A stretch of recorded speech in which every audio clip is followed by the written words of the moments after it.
अस्सलामुअलैकुम दोस्तों, उम्मीद है कि सब दोस्त खैरियत से होंगे। दोस्तों, आज की वीडियो यकीन माने बहुत ही कमाल की होने वाली है। आज इस वीडियो में हम आपको बताने वाले हैं, हुकूमत की तरफ से बहुत बड़ी अपडेट आ चुकी है।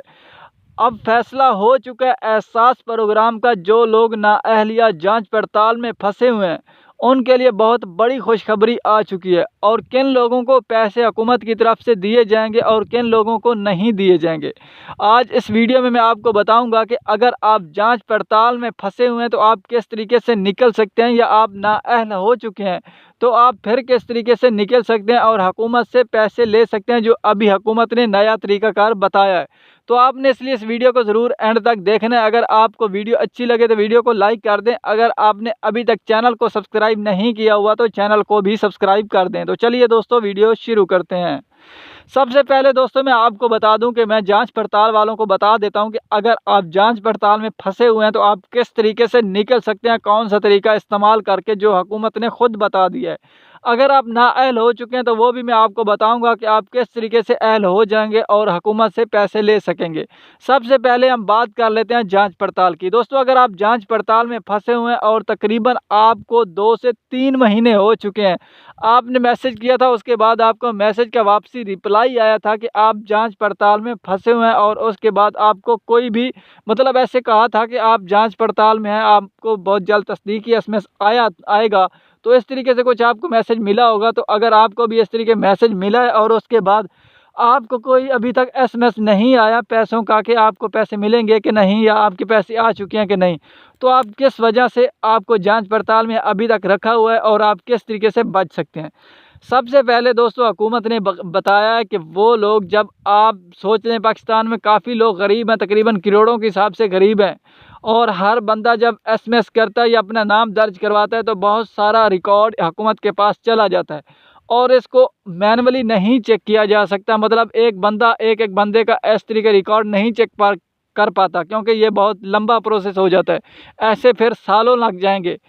तो वो एक सिस्टम में एक ऐसी फाइल बना देते हैं कि इस कैटेगरी में जो लोग आएँ उनको अहल करना, और इस कैटेगरी में जो लोग आएँ उन्हें ना अहल कर देना। तो जैसे ही वो रिकॉर्ड सिस्टम में जाता है तो वो सिस्टम उसको चेक करता है। सिस्टम को लगता है कि ये अहल है तो वो अहल वाली कैटेगरी में कर देता है, अगर उसको लगता है कि ये ना अहल है तो वो ना अहल वाली कैटेगरी में कर देता है।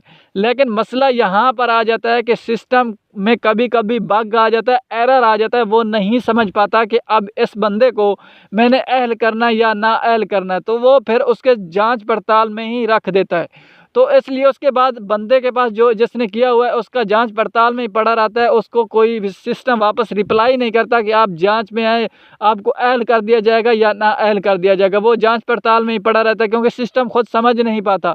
उसके बाद जब आप को मैसेज नहीं आता, आप काफ़ी देर वेट करते हैं, उसके बावजूद फिर भी सिस्टम नहीं कोई रिप्लाई देता। वो ऐसे आप नहीं बल्कि हज़ारों लोगों के इस तरीके से मैसेज पड़े रहते हैं।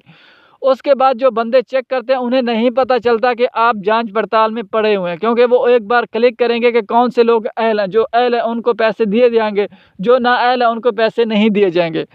तो जो लोग जांच पड़ताल में, उनको साफ ज़ाहिर है कि पैसे नहीं दिए जाएंगे जब तक वो अहल नहीं होंगे। अगर आपके साथ सीन इसी तरीके हो रहा है तो आपने क्या करना है कि आपने 1 से 2 महीने के बाद दोबारा एसएमएस करना है। अगर फिर भी आपको वो वापस रिप्लाई ना आए तो फिर आपने एक काम करना है, अपने शनाख्ती कार्ड को लेकर अपने शहर में चले जाना है। वहाँ पर जहाँ पर एहसास प्रोग्राम का दफ्तर हो या बेनज़ीर प्रोग्राम का दफ्तर हो, उनको बोलना है कि भाई मेरे पैसे नहीं आ रहे, मैं जांच पड़ताल में हूँ, उसके बाद मुझे कोई रिप्लाई नहीं आया। फिर वो आपका शनाख्ती कार्ड लेकर ख़ुद मैनुअली चेक करेंगे। उसके बाद वो ख़ुद डिसाइड करेंगे कि आपको पैसे मिलेंगे कि नहीं। इस तरीके से आप जांच पड़ताल से निकल सकते हैं। अभी बात कर लेते हैं कि अगर आप नाअहल हो चुके हैं तो फिर आप किस तरीके से निकलेंगे।